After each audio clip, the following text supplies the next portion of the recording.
Recording hack 1. Unlocking the punch points.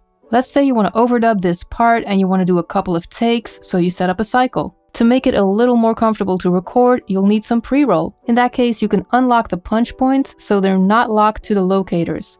Drag the locator out. You can do this one too.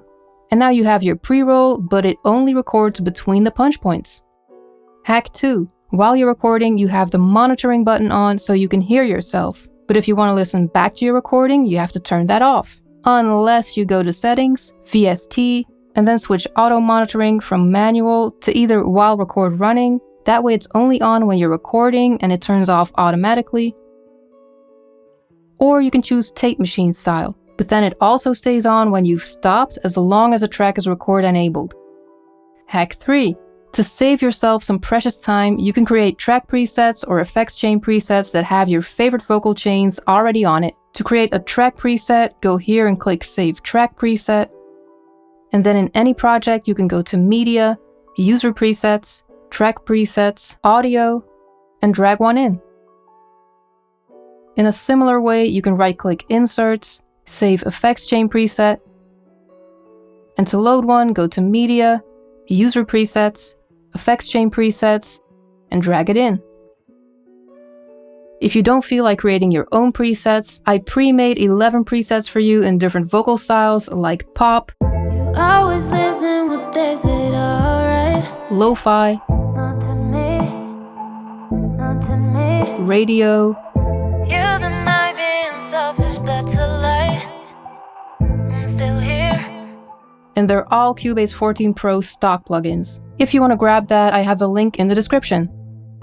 Hack 4. You already know that if you want to record vocals with zero latency in your headphones, that you can use the direct monitoring function on your interface. But in that case, if you like some reverb or delay in your headphones as well, you'll have to do the following, which is just one of many ways to do it. So this is the track you're recording on. Right-click, add effect track to selected track. I'll choose reverb, and you can do a second one for delay. What's going to happen is we are going to monitor this channel just so the input signal is still going to the effects. But we don't actually want to hear the input through Cubase because we're already using direct monitoring. So I'm going to mute the channel with a fader. Uh-oh, now the input signal is no longer going to the effects because they are post-fader effects and we turned the fader down. Easy solution, we make the effects pre-fader just by clicking on this icon and they turn blue. So this is what we wanted. We're hearing the input directly and the effects through Cubase. And they are time-related effects, so that latency won't bother us. But if I want to listen back to the recording, I'll have to turn the fader back up.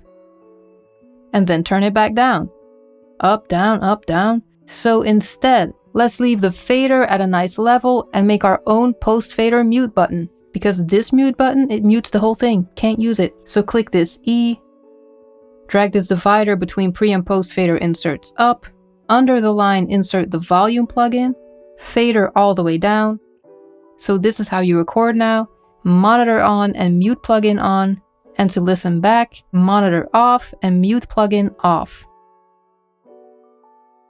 So I hope that helped. If it did, please like the video, subscribe, and have fun making music.